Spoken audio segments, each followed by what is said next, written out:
This is Kanzenshuu, the podcast, episode 472 for the week of April 28th, 2019.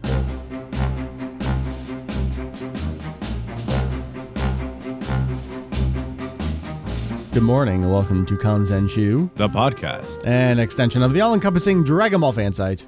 Kanzenshuu. Yes, sir. We cover anything and everything Dragon Ball in hopes of enlightening and a little bit of entertaining. Julian, it's the day after a convention, and it wasn't a tough one, but it's still the day after a convention. Yes, I'm hoping I'm not getting the con crud, but there is a little bit of something in my throat. Yeah, I feel that. It's tough to podcast in the morning, too. Hey, dude, it's nice to have you. You're here in person. I know. It's a familiar setting, the Mike's Dungeon. The Mike's Dungeon filled with mics.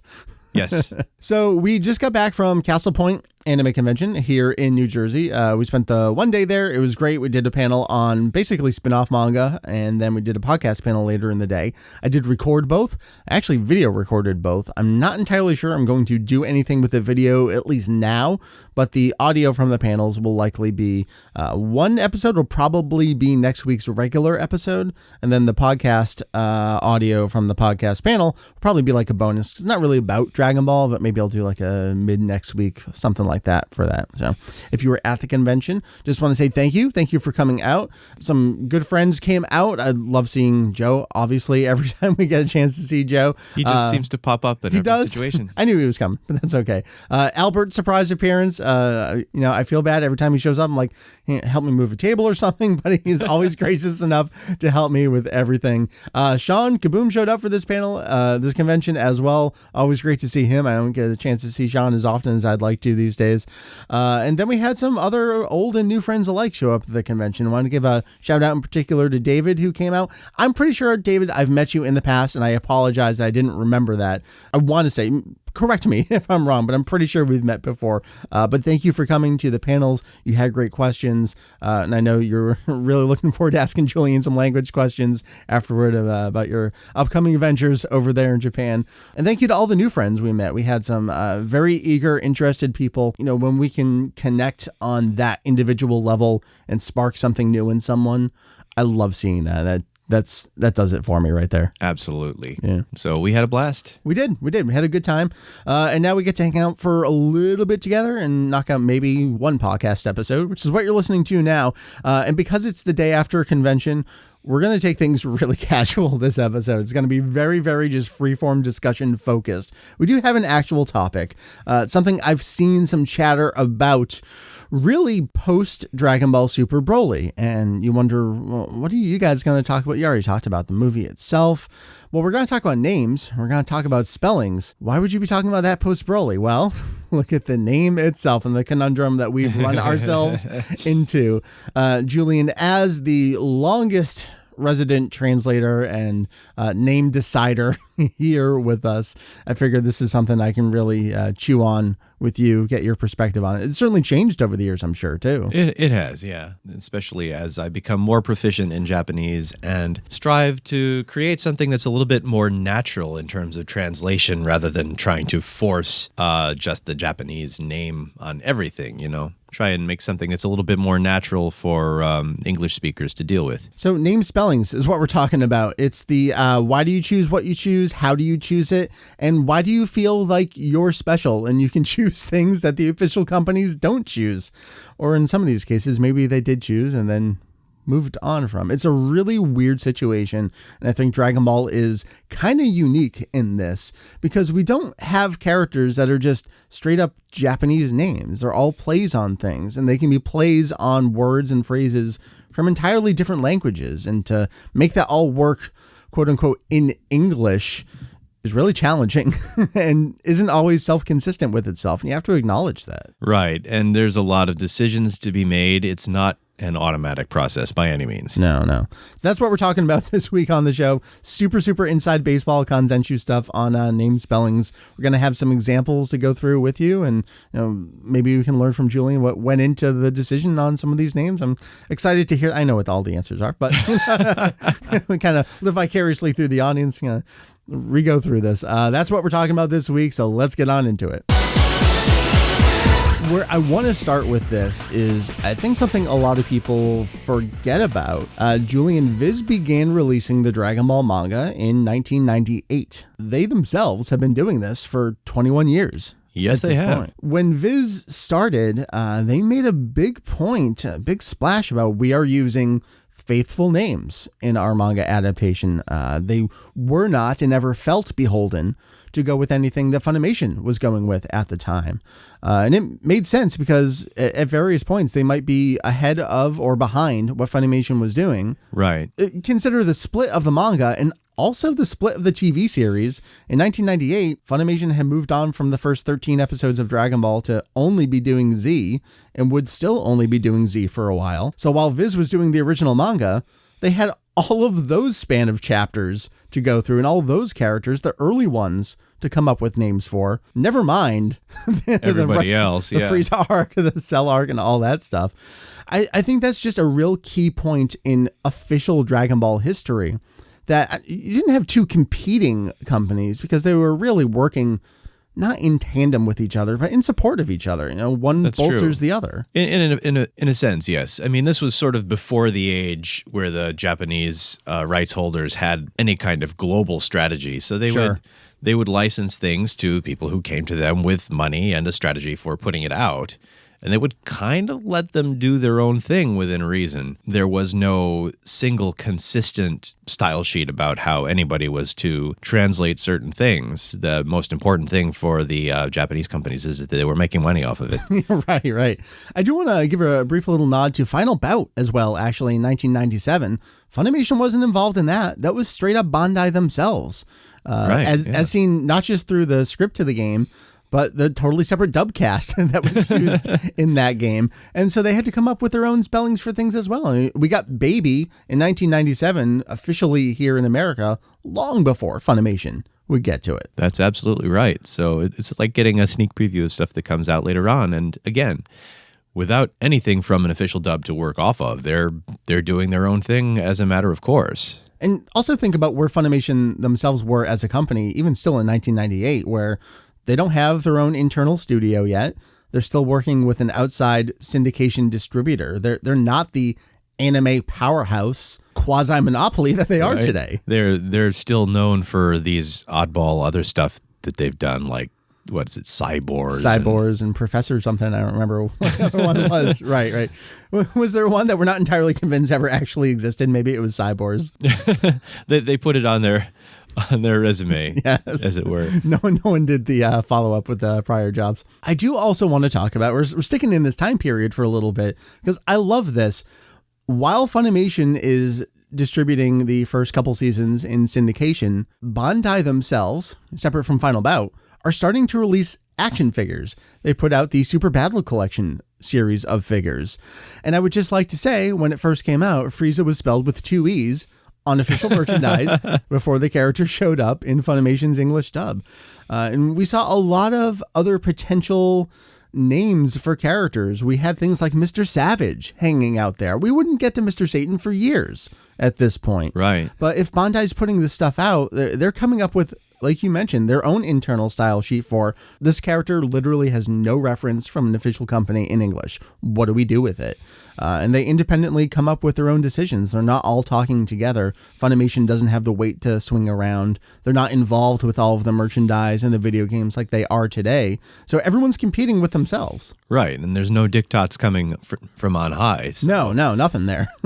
As there eventually would be. They're just like, you get the license, do whatever. Right. Let's talk about some of these names and some of the conundrums we've run into. Can we start with Broly himself? Yes. I feel like this kind of kickstarted it. I see a lot of really backhanded, passive-aggressive, or straight-up aggressive questions and comments directed at us about this. I think it's fair. If you don't really know the contextual history for this, it looks absurd. Julian, we are spelling the character's name with an I, and when we refer to the movie, we spell it with a Y. Yes. This is a stupid decision. It makes absolutely no sense. I own full responsibility for it myself, but I don't see any other way out of this. Yes. And I don't see this as our fault necessarily, because we used the I spelling before Funimation dubbed the 1993 movie in the early 2000s. Well, not just that. We used that I spelling before then. Furthermore, Steve Simmons, up until this point, has used the I spelling in Funimation's official translation script. Oh, that's right. Yes. So that I spelling has existed.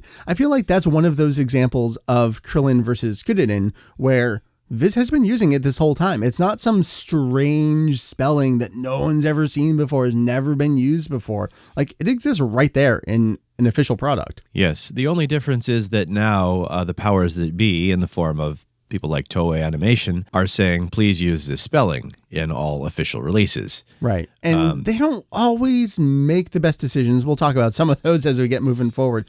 I see where they're going with for this. I feel like they're 20 years too late in making this mandate. Some to an extent. I mean, we've been around for quite a long while now. But yeah, we've always spelled the character's name with an I. And yet the official English title of the movie is Dragon Ball Super Broly with a Y. And what's really tough about this one is, unlike movie 8, which Funimation gave its own title, we could just refer to it as the Japanese title and with the Japanese names, and it didn't affect their dub of the movie. This movie straight up has an English title. Yes, it's in the logo in Japan. So like no way around it. Can we actually take a step back with the movie and talk about Fukatsu no Efu? Because this is something we ran into, and if they had just done a couple things a little earlier, we could have all been on the same page. We ended up adopting what they went with because it made total sense. But Julian, for the longest time, all we had was the Japanese title, and we ran with it. Yeah, particularly the initial logos for the movie and the announcement were solely in Japanese, with Fukatsu no F listed on the title. And we just did a literal translation, revival of F. That makes sense. Frieza's coming back to life to attack the heroes once again. But again, it was the kind of thing that we had been using as a standard thing for Fukatsu for a long time. And what are we going to do? We're not going to call the movie exclusively by its Japanese title. It's kind of different from a name where we don't know what the underlying pun source might be, and we're kind of wishy-washy on what we want to go with until we get more information. This is just a title. You can translate the title of a movie. Why wouldn't we translate the title of a movie? Right. So, for lack of any other information at the time, we sensibly went with Revival of F. And you see so many people still call it ROF these days, and I think we're to thank for that, which is hysterical. It's possible, yeah. But it wasn't long after that. Well, it was a little bit, but was the first instance of Resurrection F the theatrical booklet release? I feel like it was around there that we first started seeing that. I think it was around that time where release of the movie itself. It was after Funimation had announced that they would be doing their own premiere. Up until that point, they hadn't been using that English title in Japanese media. Right. And then suddenly you had them start using Resurrection F written in English alongside the Japanese logo in right. Japanese merchandise. Yeah, so it's definitely on the back of the book. And that's one where it's, all right, it's a slick name. I got to give it to him. That's a pretty good way to condense that down. Oh, absolutely. The only different thing that I would do is I would use a colon after resurrection. Resurrection F. Yeah, and like not that. just one phrase. Oh, that's pretty cool. But we did end up switching with that because that was a valid, perfectly valid, and we kind of agreed with the artistic, marketing direction of that, so we didn't have a problem.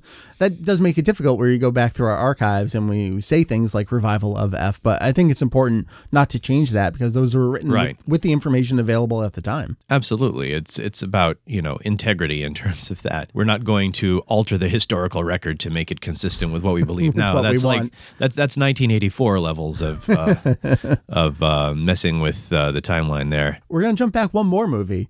This was a fun one. We could talk about Kami-to-Kami versus Battle of Gods. I don't think there's much to say there because from the very outset, that's what we had. Yes, and we used a literal translation of the Japanese alongside the English title that they were giving it. Yeah. So, and in casual conversation, we've always just said Battle of Gods. There's no reason not to. Right. So there was no issue there, to be honest. Right. Let's talk about Beerus, though, because that was the tough one. And oh, yes. You were active in kind of pulling this story apart, and we got an answer, and we got the wrong answer, and then we got more information. Give me a little back history on the character's name here. Okay, so the character's name in Japanese is Birusu, 3 katakana, Birusu. Because there was also a character named Whis, and Toriyama is well known for his food and drink-based name puns, we kind of assumed maybe it was like alcohol You kind of thought Pilsner at first, actually. Yes. I thought probably Pilsner, and I started out kind of spelling it Bils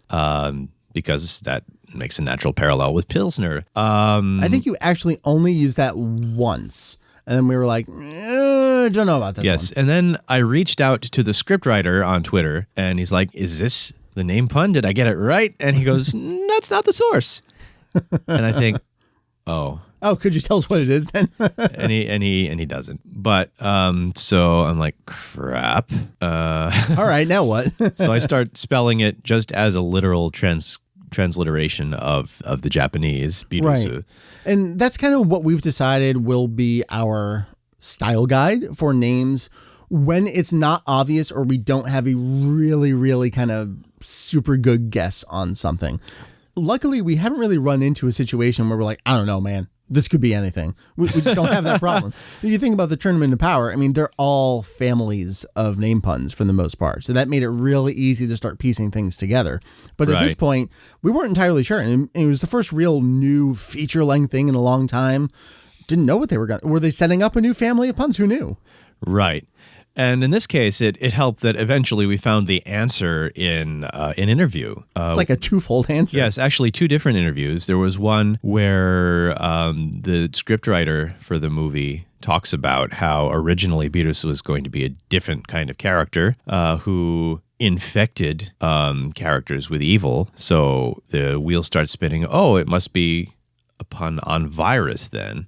So for a little bit, I was thinking maybe we should spell it Birus. Right. But then the other piece of the puzzle comes in where Toriyama admits that, apparently it was supposed to be based on virus, but I thought it was beer. And then I made this other character, Whis, who wasn't in the original script, and I made it off of whiskey. So it's virus and it's alcohol. So I made a compromise spelling, so Beerus. And that's what we went with ever since. And hold on. April 1st, 2013, 9:17 a.m. That is when you made the call on Beerus. I think it was an email. I dug up a timestamp for this at some point. And as I recall, there was still some opposition within the ranks. But yep, which makes sense. I mean, we don't always, all four of us at the time, agree on everything, but someone's going to make a call at some point. Right. And I don't know, you had authority. I had the most force of will in that one.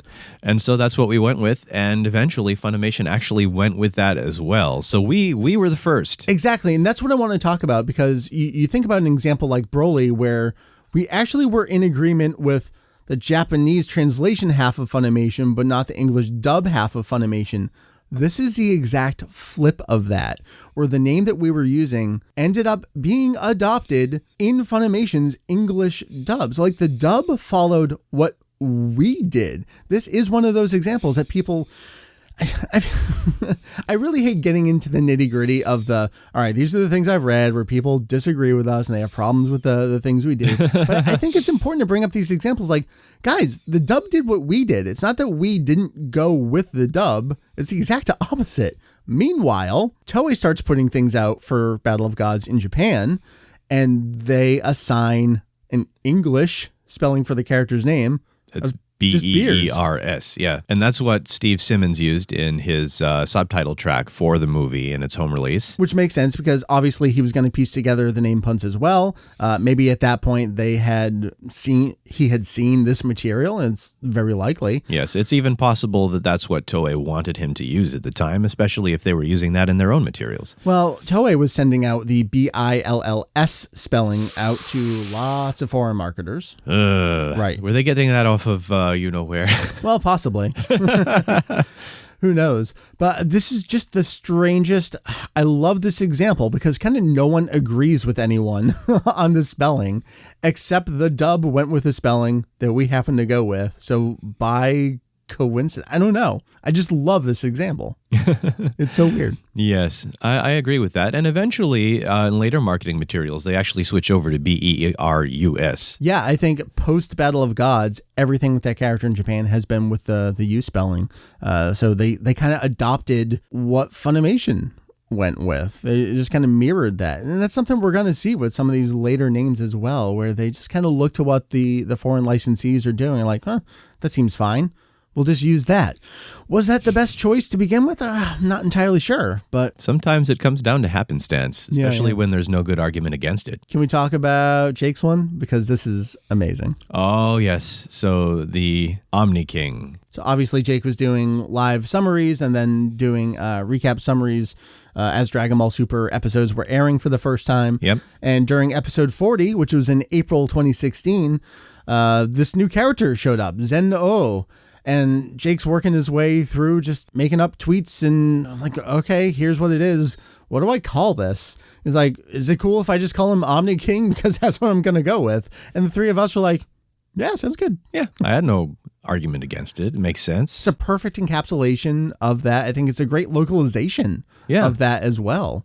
Otherwise, what are you going to do? That was very quickly adopted by basically all of fandom. I mean, think about what Jake was doing at that point. I mean, he was setting the standard for a lot of the stuff. It made total sense. He was the person who was basically live tweeting the show. Right. And so a lot of people's first exposure, especially before there was a simulcast. Exactly. This is pre-simulcast. They basically saw that and, first exposure, they imprint on it. Just like a chick to a mother. Exactly. So then flash forward a little bit, November 2017, over a year later, Funimation's English dub of the episode debuts and Beerus calls the character Grand Zeno the Omni King. Okay. It's kind of redundant because they say his name and then they give a translation of his name. That's very reminiscent of Viz's English translation of the manga, where they'll do something like Kaio, the Lord of Worlds. That is true, yep. So there's precedent for doing that kind of thing. But not in the English dub so much. No. They do half translations like King Kai. Right. Omni King. I mean, this was Jake's. There's no way around this. I mean, I'm sure someone could, in a bubble, independently come up with it. It seems extremely unlikely that someone in the foreign licensee camp was not aware of this. Right. I mean, that was basically everyone's exposure to it before the simulcast started. So even if you were coming it from a licensee perspective, if you were in the English-speaking market, that was probably what you've already seen before you get the official materials to work with. Right. And again, we're talking at this key point in time in Dragon Ball Super where no simulcast exists. Let's jump ahead a little bit to when the simulcast is going on. Obviously, Toei is going to make some different decisions. They end up, for this character, going with Zen space capital O lowercase h. It's fine. Not a translation or anything of it, but it is what it is. Yeah, I mean, it's basically a possible transliteration of the name. Yeah. It doesn't convey the meaning of it unless you speak Japanese, but for a Japanese-speaking market, it's perfectly fine. Then we get to, all right, well, the simulcast exists. The first exposure that a lot of people are going to have, if they're not following Jake, 1 hour before the simulcast goes live, is going to be whatever Toei provides in the simulcast. Right. And that leads to some interesting situations as well. We've had this era of pre-simulcast in Dragon Ball Super. Meanwhile, Viz is also working on the Dragon Ball Super manga. They have to come up with some character names. Some characters maybe show up in the manga ahead of the TV series or vice versa. Right. And maybe they're going to agree with each other. Maybe they're not going to agree with each other. Maybe they do initially disagree and then someone changes to reflect the other one. Can we talk about the clown? Yes. So Universe 11's God of Destruction, Berumoto, which is, in terms of a pun, it's a pun on Berumoto, which is vermouth. We at Kanzenshuu have been sticking with a spelling of vermood with a D at the end to convey the name pun. They do adapt the ending character on the name. Like, that's the point. That's why it's a pun. Yes. So Viz and then later Toei for the simulcast went with Belmod, Belmod. Yes. That's one of those swings and a miss. Yeah, although it does kind of remind me of, I don't know if you would call it a precedent exactly, but the series Oh My Goddess from all those years back. There's a character whose name is based on this character from Norse legends called Ferthandi. Okay. And which was Romanized and has always been Romanized ever since as Bell Dandy. Yep. And okay, that is a possible transcription of the name if you're working in a void and you don't get that Norse name pun series. Yeah. And it's kind of the same sounds at work here, even if it's not based on the same series of puns. So in that respect, I can see where they're coming from, working in a vacuum. But yeah, it does not get across the whole theme of all of the gods of destruction, which is alcohol. Maybe we need to pause then and talk about our approach to names, because we do try to balance as much as we can with pronunciation, with getting the pun across versus, well, what are the actual syllables in Japanese? Should we carry any of that forward? It's not a science. It's not magic. It's a compromise every step along the way. Oh, absolutely. So, we try and preserve some semblance of what it's a pun on, because Toriyama works love their puns. Yeah. If you don't include that at all, you kind of lose the spirit of that character. Right. It's part of the fun. In no matter how serious or dire the situation is, there's always this underlying sort of absurdity Right. that you have people who are transparently named after things like food. And underwear beating the crap out of each other. So if you don't include that, if you just have them, evil McEvilson, and it's kind of like, well, okay. But then it loses that edge of sort of winking, not quite self-seriousness that the series has always had. And this was a real tough one because I don't keep up with Funimation's English dub. It should be no surprise to anyone. But Funimation had been doing a lot of these name debut sheets on Twitter, like these social media campaigns, kind of showing off who the voice actors were going to be for some of the upcoming characters. Right. And that's where we get some of Funimation's English dub name spellings before the character appeared in the show. And initially, Funimation went with Vermood, just like we went with. Right. And a lot of people were like, that's not his name, because their first exposure was either Toei's simulcast or Viz's manga translation. It was like, even when the biggest of the companies, quite frankly, makes the right choice, they're still hit with this feedback of that's wrong. It's like, what do you mean that's wrong? Right. So they're in the situation that Kanzenshuu is often in, where it's like, why did you go with that name? It's like, why didn't you go with that name? It's just so funny to see the shoe on the other foot there with Funimation. Right. And here we go. September 21st, 2018, 11th Universe, Vermood, God of Destruction, Universe 11 on social media there. We had a mini topic on Topo versus Top. That's true. I think you can go back and refer to that episode. Jake explained everything behind that name. I don't want to get into a super recap on that here, but that was definitely another example where Funimation went with a name choice that was totally different than what, including us, had gone with. And they're met with that same response of, that's not the name.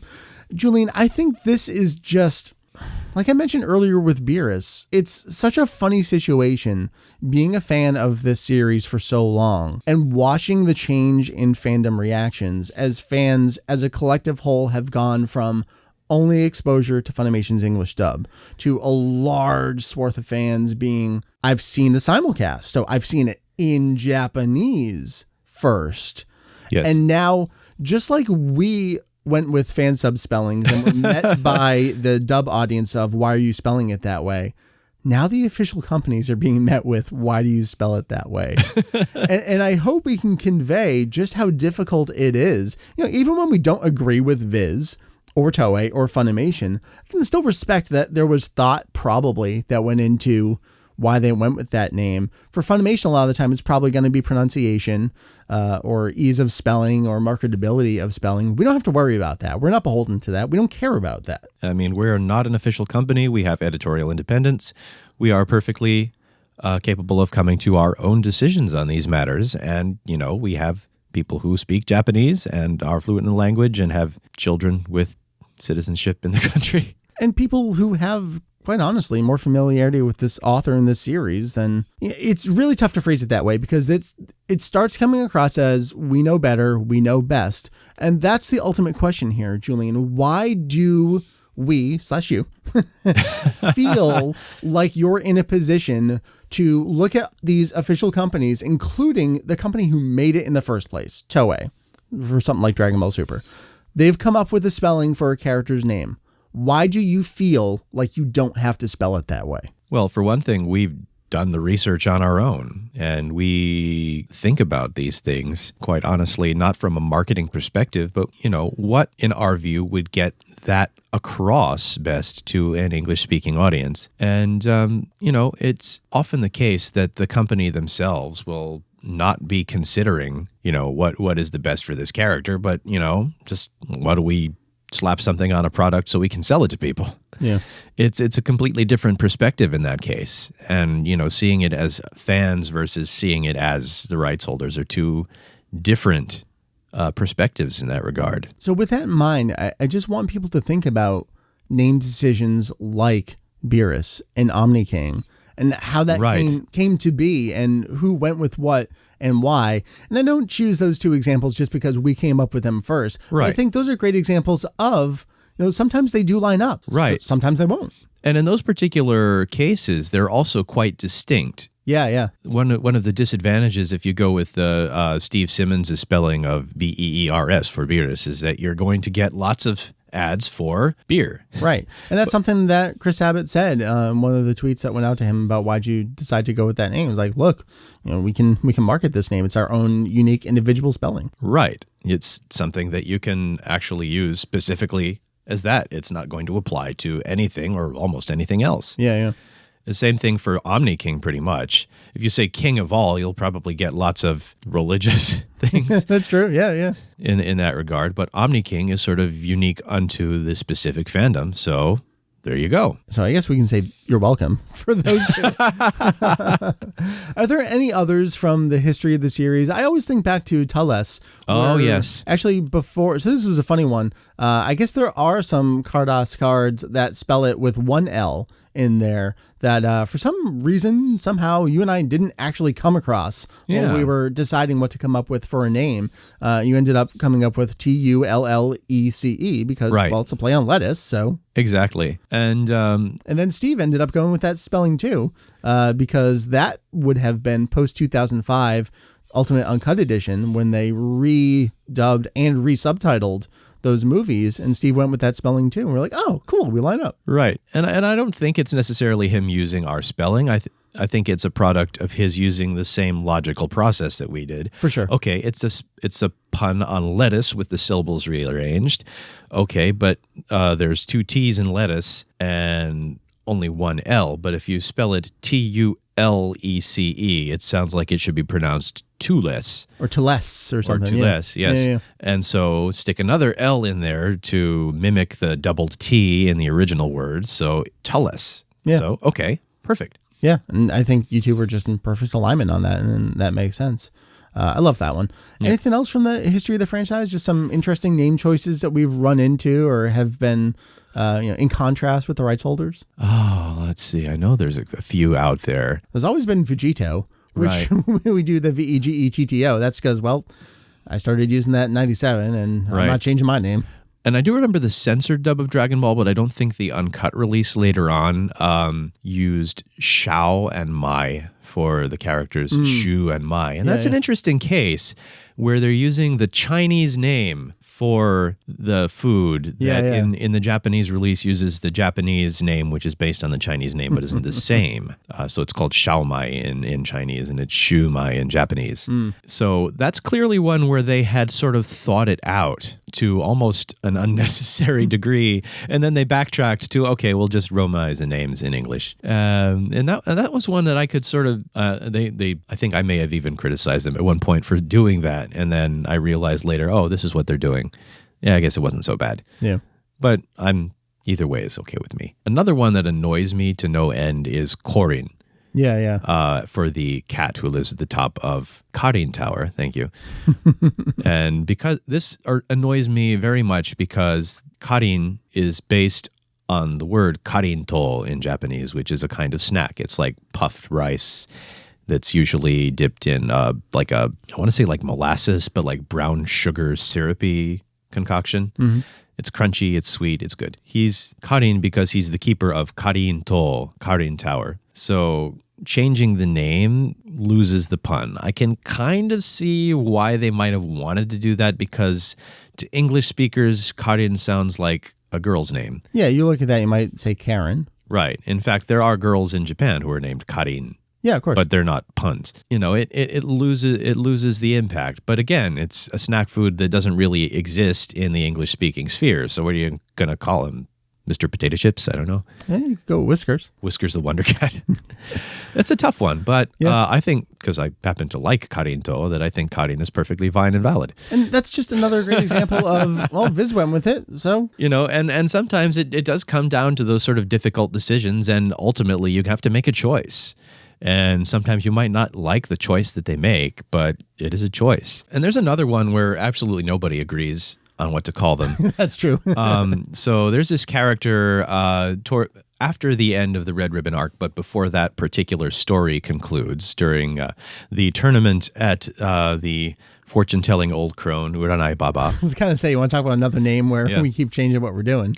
Yes, because that's literally a description of her name, but that's actually not what we're talking about here. Right. These characters, none of the rights holders have agreed on what to call them. But the big one that sticks in my mind is Akuman. Not to be confused with the later Akuman in the one-shot series of Go Go Akuman, which ran in V-Jump in 1993-94. But this one is a guy wearing like a devil suit, and he has wings and horns. Viz calls him the Devil because, he's sort of an archetypical devil. And Akuman Akuma means devil or demon. Well, you know what? Here's the reason why they didn't go with Devilman. Because there's a character named Devilman. Exactly. So it's hard to just call him Devilman in that case, because it's the same reason why number 8 from the Red Ribbon arc, it's tempting to call him 8-Man, but there's an 8-Man who happens to be a cyborg who already exists in another franchise. It's like, beat me to it. So so what do you call him? Well, Viz calls him the Devil, and Funimation goes with, I think, Spike the Devil. Spike the Devil Man, or something? I guess because with the horns and the pitchfork, he's spiky. They just came up with a name. Yeah. What are you going to go with? You give him a name that you can market. Yes. And then there's the Akumaito Sen? Akumaito Bean? Yeah. Yes. And, well, what do you call that then? Because Akumaito is like, you can split it apart if you really want to, like Akumaito, like devilish intent, kind of. That might be reading too much into it. Viz went with the Devil Might Beam, I believe. Yeah, that's fine. Yes, which I think is actually a pretty snappy name, all things considered, because might, like their potential for evil, maybe. I kind of like that one personally, and it might even be what I would go with, being transparently influenced by their decision. Let's talk a little bit about maybe some of the name changes that we've done over the years. We've changed our internal Kanzenshuu style guide for some names. Oh, absolutely. I feel like one of the biggest recent examples, I don't know how recent it was, I forget when we made this change, but we swapped over to using Bibidi, Bobbidi, and Boo, spelled as is from the Cinderella song, because the names in Japanese are spelled as is from the Cinderella song. Exactly. And it's sort of not a matter of, clever switching of pronunciations or spellings. It's just as is. And you know what? That's what Viz went with. And the whole time, they were probably the most right for doing that. Right. So, and plenty of other language adaptations have gone the same route. Yeah. And Steve Simmons as well. But, quite frankly, it's also, we switched them over at a time when there were starting to be other characters who were also transparently based on the same song coming out. In Victory Mission by Toyotaro, you had Salaga, who had a Majin avatar in the game. And then you had Mechikabula from Heroes itself. So Salagadula, Mechikabula, bibidi wabidi boo. Right. It's of a piece, and okay, fine. So we'll just make it like the song. And here we are in a post-localized Dragon Ball Heroes world. And unfortunately, I know Ian has a big problem with this, and I definitely do as well. It seems like they didn't understand the names themselves. Maybe they didn't care, or maybe they went to DB Wikia and just pulled whatever first name spelling they saw there, because Mechikabula is Mechikabura, B-U-R-A. Yeah, that's what the comment is, but have you never seen the movie? Right. And that brings us to other Boo-related puns like Dabra. Yeah, sure. Which has been in fan subs, for example, things like Doubler. Oh, I had Doubler. Yep. And in the Funimation dub, it's Dabura with the emphasis on the U, which okay, it's a legitimate romanization in the spelling, but the way you're pronouncing it completely misses the point. But So we just do Dabra, and I think Viz does too. Dabra, D-A-B-R-A. I could also see people going with D-A-R-B-R-A just to get the long vowel across. Mm-hmm. And you know what? That's one that, yeah, we're not internally consistent about, because we do that for Zarbon. We do it for Tarble. Tarble was actually one I really wrestled with back in 2008, because I was like, look, it's the second half of vegetable. Yeah, but then it'll be pronounced as table by everybody. Exactly. And so that was one of those compromises where we're like, all right, we really do have to work on the pronunciation, the readability of the name. Exactly. And that's one advantage we have, I think, over the Japanese rights holders, is that we are native speakers of English. So we can intuit how people are probably going to pronounce something when they see it written down. And I think that's an advantage that you have of being a native speaker, not to brag. Oh, well, look at me. I speak English. Try not to let the kind of unearned admiration that you get from speaking English in Japan go to your head. Right. But yeah. And actually, one particular name change in one of the official English versions that comes to mind that I actually found quite clever was in the Viz translation of the comic, where they went with cultivars for saibai-man. Now, saibai in Japanese means cultivation or growing things like plants, and man is man. Right. And in fact, even in Japanese, there's saibai-man tachi. So right, the saibai mans? Well, and we were just actually talking about this for the wiki. We're like, no, we're calling them saibai men when it's plural. Like, we're doing this. Yes. So in the Viz version, they went with a fairly clever translation. A cultivar in English is simply a particular variety of a species of plant, like a breed of dog, if you want to make the connection to animals. I think that's a really good localization a la OmniKing. It gets the point of the name while still translating it. Yes. And this is one where we kind of go against our own principles in that we call them saibai men. Yeah. Yeah, it's tough for me because that is one where you're hearing that over and over when you're watching it and when you're reading it. And to have a name that doesn't resemble that pronunciation in any way, it's just a mental disconnect for me, but I can totally see what they're doing. I feel like if you go with cultivars, then do you start going down the route of extreme localization where he's no longer Napa, but do you call him like Letman or something? Greenie? I don't know. Because napa is a word for like any leafy vegetable. Yeah. There's a lot of quote unquote name pun sheets that assign Napa cabbage to him, but he's unrelated to that particular plant. That just happens to be a coincidence. I do want to talk about the wiki a little bit because we keep running into a lot of situations where we're like, wait, what are we calling that character? We need to come up with a decision. And we've been putting off decisions for years because we don't want to make them. But now we have other friends working with us. Yeah. So, for example, one of the most recent ones that came up, Ken brought this up and was like, yeah, you're totally right. Is the fusion of Aba and Kado listed on the Japanese design sheets as Aka, AKA. It's like, but avocado is spelled with a C. So why aren't we calling him ACA? Yeah, you're right.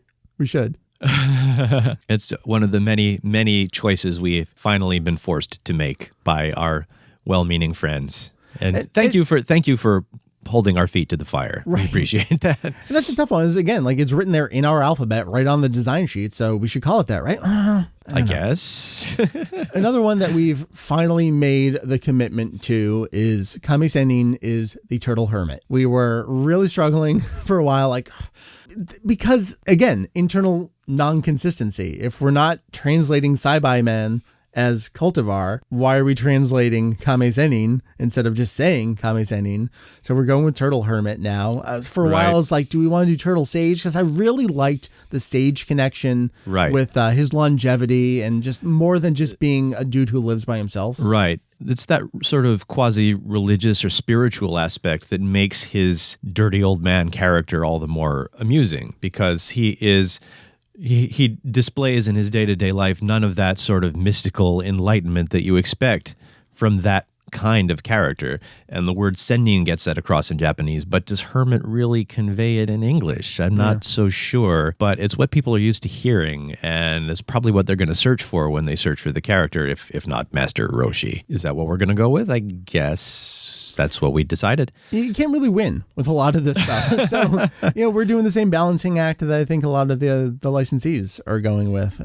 We just don't have to be in a position where we have to agree with them. Right. And I think that still just brings it back to that question of, why do you guys feel like you can be different?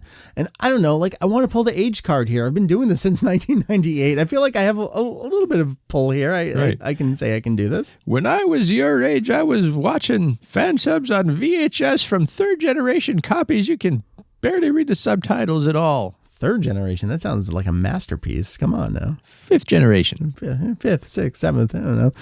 Maybe there's no video this episode. I don't know. I feel like that gets some of the thoughts I had in my mind across. I'm glad you were here to help pull them out of me a little bit. Oh, absolutely. And it's a good topic. And I know people like hearing what we're thinking when we're doing this kind of stuff, and some of the hard decisions we run into, and why do we go with the things we go with. For the most part, we're generally pretty happy to explain why we went with what we went with. I find most people just subtweet about it instead of actually asking us about it. Just ask. Everyone's more than happy to explain things to you. Yes, don't throw shade at us. Just talk to us, But the wikis really brought this into the forefront for us, because we got to interlink things everywhere. And oh God, what do we call them? Oh boy. So thank you, Julian. It's my pleasure. All right. You're heading on home, but we'll keep podcasting. Absolutely. www.kanzenshuu.com.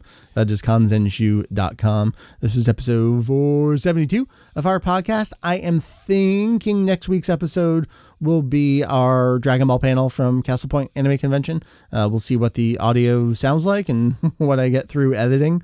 But it was a really good time. Again, thank you to everyone who came out. Love seeing you. Love chatting with you. Love showing things off for you. We did bring a few things from the archives. What do people seem the most interested in after the Dragon Ball panel, looking through? There were people who were looking at the old V jumps, especially, and also just curiosity flipping through Psycho Jump and going, wow, there's all this weird Dragon Ball stuff in here I've never seen. Right. Psycho Jump is a fascinating piece of absolutely production. All right. That's it. Give you the website. That was Julian over there. I am Mike over here. For everyone working with us, this has been Kanzenshuu, the podcast. Julian, wrap it up. Kanzenshuuザポッドキャストはご覧のスポンサーの提供でお送りしています。なんちゃってポッドキャストやから何もご覧になれへんやろ。で、次回もお楽しみに。